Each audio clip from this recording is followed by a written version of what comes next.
नमस्कार, weekly topics में आप सभी का स्वागत है। मैं हूं सुमित। वीकली टॉपिक्स जहां पर हम पूरे हफ्ते का रैप पर तो बातचीत करते ही हैं और साथ ही साथ हमारे साथ दो जानकार मौजूद रहते हैं जो कि आपको ये बताते हैं कि आपकी रणनीति होनी क्या चाहिए अब इंडेक्स में, इन स्तरों पे अब क्या करें, अगले हफ्ते किन चीज़ों पर नज़र रखें और कौन कौन से शेयर जिस पर वो दांव लगा रहे हैं जहां उन्हें लगता है कि शायद पैसा बनता हुआ दिखाई पड़ सकता है।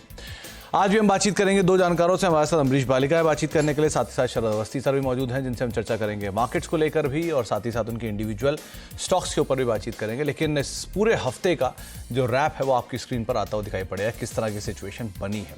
दरअसल बाजार ने इस पूरे हफ्ते में एक दायरे में ही कामकाज किया है, लेकिन उस दायरे में स्टॉक स्पेसिफिक स्टोरी काफ़ी बनी है। निफ्टी पे अगर आप अदरवाइज नजर डालेंगे तो बहुत ज़्यादा कोई फायरवर्क नहीं रहा है, करीब करीब ½ % के आसपास की ही बढ़त देखने को मिली है फ्रंट लाइन इंडेक्स में। लेकिन mid cap index, small cap index में पहले 2 दिन 3 दिन में तो थोड़ा बहुत मूव रहा, लेकिन बाद तक आते आते वहाँ पर भी तेज़ी फिजल आउट हुई। तो करीब करीब 1/4% के आसपास की बढ़त मिड कैप इंडेक्स में आपको दिखाई पड़ेगी इस पूरे हफ्ते के दौरान, और स्मॉल कैप इंडेक्स में भी फ्लैट टोन पे ही कामकाज होता हुआ दिखाई पड़ा। तो बहुत ज़्यादा कोई फायरवर्क कैश मार्केट के स्टॉक्स में भी नहीं रहा, लेकिन स्टॉक स्पेसिफिक स्टोरी काफ़ी बनी इस हफ्ते में। आपको एशियन पेंट जैसे नंबर्स भी दिखाई पड़े जहाँ पर ज़ोरदार तेज़ी आई नंबर्स के बाद। LNT के नंबर्स के बाद भारी बिकवाली दिखाई पड़ी, डॉक्टर रेड्डीज़ के नंबर्स के बाद भारी बिकवाली आते हुए दिखाई पड़ी। तो इस तरह के हैवी वेट्स की परफॉर्मेंस भी रही नंबर्स के बाद आते हुए। इनफैक्ट बजाज ऑटो से शेयर नए हाइज बनाते हुए दिखाई पड़े, आईशर में ज़बरदस्त तेज़ी रही।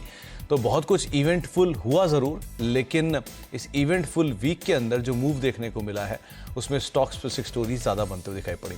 निफ्टी बैंक एक बारी और देख लीजिए कि निफ्टी बैंक ने थोड़ी सी आउट परफॉर्मेंस ज़रूर इंडेक्स के कंपैरिजन में दी है, और जहां इंडेक्स या mid cap small cap flat to negative रहा है, निफ्टी बैंक हरे निशान में 1/4% की बढ़त के साथ ही हफ्ते बंद होता हुआ दिखाई पड़ा। इन आंकड़ों के बीच में अब बातचीत कर लेते हैं हम हमारे जानकारों से और चर्चा कर लेते हैं किस तरह से वो मार्केट्स को रीड करते हुए देख रहे हैं। शरद सर, आपको भी नमस्कार, स्वागत है कार्यक्रम में, और अमरीश सर आपका भी नमस्कार, स्वागत है आपका भी कार्यक्रम में। अमरीश सर, पहले तो मार्केट्स को लेकर एक व्यू चाहूँगा, क्योंकि बाजार ने इस पूरे हफ्ते एक दायरे में ही कामकाज किया है और दायरे के अपर एंड के आसपास प्रॉफिट टेकिंग, लोअर एंड से वापस पिकअप। लेकिन अर्निंग सीजन चल रहा है तो एक्सीडेंट्स भी हो रहे हैं और बढ़िया नंबर्स भी आते हुए दिख रहे हैं। सो आप कैसे रीड कर रहे हो मार्केट्स को? क्या ये रेंज बाउंड ही रहने वाला है नियर टर्म? कैसी सिचुएशन रहेगी? काफी अच्छा चला है market. If you see in the last करीब 1.5 months बिलो 17,000 लेवल्स इतना ऊपर आ गया है अभी। सो मुझे लगता है कि यहाँ से बहुत ज्यादा अपसाइड इमीडिएट शायद देखने को नहीं मिले। Although if you talking of the next 1.5-2 years, I am very bullish on the market. पर यदि आप नेक्स्ट 1.5-2 महीने का बात करते हैं, then I feel that the markets are more less topping out. It is this intermediate top. तो 18,500 18,700 के बहुत ज्यादा ऊपर मुझे लगता नहीं है। शायद we should see time wise corrections. And if you look at the earnings, most of the earnings were quite decent. Accidents काफी कम हुए इस बार fortunately, but then I think that's already like there in the price. और earning season भी more less end हो रहा है अभी, possibly in the next 1 week or 10 days। And we should remember कि कल कर्नाटका इलेक्शन का रिजल्ट है, उसका भी शायद आएगा 1-2 दिन के लिए। So I think overall, I mean, there are not too many huge triggers for the market to shoot up from here. तो मुझे लगता है कि इस लेवल पे यदि अच्छा प्रॉफिट बन रहा है in like any of the holdings in the portfolio, I think it is prudent to book some profits. थोड़ा बहुत कैश में हो जाइए at these levels or possibly at about 18,500, 18,700 levels. तो थोड़ा बहुत प्रॉफिट, और ऑब्वियसली बात है इवेंटफुल जो वीक है उसकी शुरुआत होगी कर्नाटका चुनाव के नतीजों के साथ ही, और उसके बाद धीरे धीरे अलग अलग स्टॉक्स, अलग अलग news flows, triggers, PSU banks के नंबर्स या PSU कंपनीज के नंबर्स, ये सब भी ज़रूर इम्पैक्ट करते हुए दिखाई पड़ेंगे। शरद सर, आपका व्यू क्या है? क्योंकि कैश मार्केट के शेयरों में एकदम से स्टीम कम हुई है। जो पहले अच्छा मोमेंटम बना था 1 मई ऑनवर्ड्स या अप्रैल ऑनवर्ड्स, वो अब धीरे धीरे फिजल आउट हो रहा है। तो थोड़ा एक रेंज के अंदर तो आ रहे हैं स्टॉक्स, क्या करा जाए अभी? मेरे हिसाब से देखिए लॉन्ग टर्म तो पॉजिटिव ही है। थोड़े बहुत हिकअप्स यहाँ वहाँ आ सकते हैं, लेकिन मेरे हिसाब से जैसे जैसे इंटरेस्ट रेट साइकिल लगभग पीक आउट हो ही गया है। अगले मई चल रही है, सितंबर तक मेरे हिसाब से एकदम ही कंफर्मेशन आपको सब जगह से आ जानी चाहिए कि इंटरेस्ट रेट्स ग्रेजुअली अब नीचे जा रहे हैं। तो जैसे जैसे वो होता है, इन्फ्लेशन काफी नॉर्मलाइज हो जाती है यहाँ भी और दुनिया में भी, और लॉजिस्टिकल जो इश्यूज थे वो भी लगभग सारे अब रिजॉल्व हो गए हैं। कुछ ऐसी प्रॉब्लम है नहीं, चाइना फुली ऑपरेशनल है, तो जो इम्बैलेंसेस थे ट्रेड में ग्रेजुअली वो भी कम हो जाएंगे। जियोपॉलिटिकल टेंशन एक एबनॉर्मल इवेंट हो सकता है जिसके बारे में कमेंट करना थोड़ा मुश्किल है, बट बाकी मेरे हिसाब से जो मैक्रो हेडविंड्स थे इकोनॉमिक्स के टर्म्स पे वो काफी नॉर्मलाइज हो रहे हैं, और इंडिया ऑब्वियसली स्वीट स्पॉट में है। करेंसी अप्रिशिएट करनी चाहिए, फ्लोज काफी स्ट्रांग रहने चाहिए। पिछले महीने भी शायद हमने अभी तक 5 महीने में सबसे ऊंचे एफआईआई फ्लोज देखे हैं इक्विटी मार्केट्स में। आने वाले समय में भी मुझे लगता है ये ट्रेंड कंटिन्यू रहना चाहिए। डोमेस्टिक जो इनफ्लो है वो भी स्ट्रांग है। तो नंबर्स में मुझे कोई वीकनेस देखने की उम्मीद नहीं है, ना बैंक्स में ना बाकी नॉर्मल सेक्टर्स में, जैसा कैपेक्स है और रॉ मटेरियल प्रेशर जो एक आध जगह था वहां पे रिड्यूस हो रहा है। तो ब्रॉडली पॉजिटिव रहना चाहिए, मुझे ऐसा कोई निगेटिव तो दिखाई नहीं दे रहा अभी। तो कोई ऐसे एक्सीडेंट की उम्मीद आप ना लगाएं नियर टर्म में। सिचुएशन ऊपर नीचे थोड़ी बहुत चलती है, लेकिन अदरवाइज इंडेक्स में एज सच कोई बड़े हिट की उम्मीद आप नहीं लगा के चलेंगे। अब स्टॉक स्पेसिफिक शुरुआत करते हैं। अमरीश सर, पहला नाम आपकी तरफ से जो आपको लगता है कि हाँ जिसके ऊपर नज़र रखी जा सकती है, पोजीशनिंग वाइज बेटर है और एटलीस्ट मीडियम टर्म पर्सपेक्टिव से एक अच्छा स्टॉक हो सकता है। मीडियम टर्म पर्सपेक्टिव से मेरा पिक है कांजाई नेरोलैक, जो लीडर है इंडस्ट्रियल पेंट्स में, स्पेशली ऑटोमोटिव पेंट्स में अच्छा प्रेजेंस है, डेकोरेटिव पेंट्स में भी। ओवरऑल नंबर 3 प्लेयर है after Asian Paints and Berger. Industry ने सफर किया था earlier in the last 1.5 years due to sharp increase in raw material prices, पर अभी सिचुएशन काफी बेटर है। We have seen like earnings of Asian Paints which are excellent. Kansai Nerolac का जो अर्निंग्स आया था, it was more less in line with what the market is expecting. शायद next quarter से I think we should see much better earnings. Auto industry भी अच्छी pickup कर रही है and this is good for them. Real estate and home improvement भी growth दिखाई दे रहा है हम लोग को। ऑलमोस्ट डेट फ्री कंपनी है।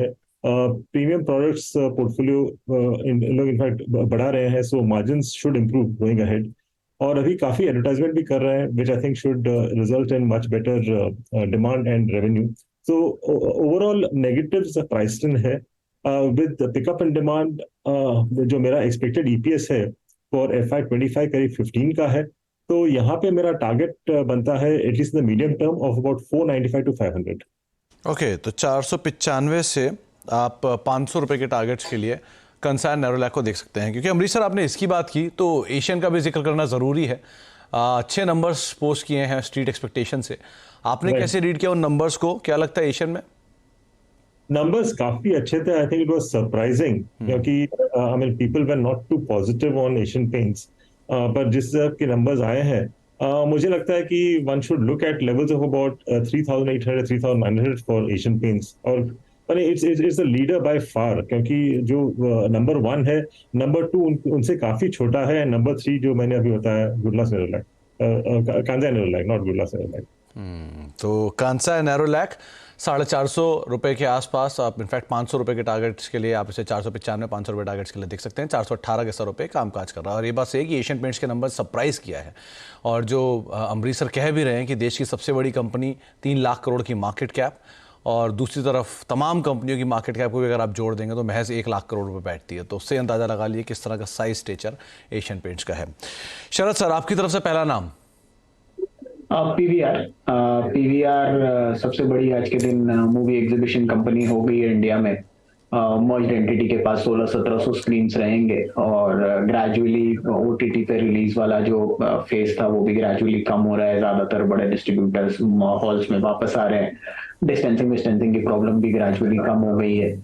और ऑक्यूपेंसी में हमें लगता है जैसे एक बार फेज आया, ओटीटी राइज किया, अब ग्रेजुअली वो सेडेट हो जाएगा और वापस मूवी गोइंग में वापस नॉर्मलाइजेशन आनी चाहिए।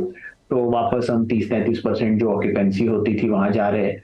कंपनी लगातार 150 से 200 स्क्रीन पर ईयर ऐड करने की बात कर रही है। प्राइमरीली साउथ का पेनिट्रेशन बढ़ाने की बात कर रहे हैं, और मर्ज्ड एंटिटी में अगले 2-3 साल में 15-17% EBITDA में इंप्रूवमेंट आना चाहिए।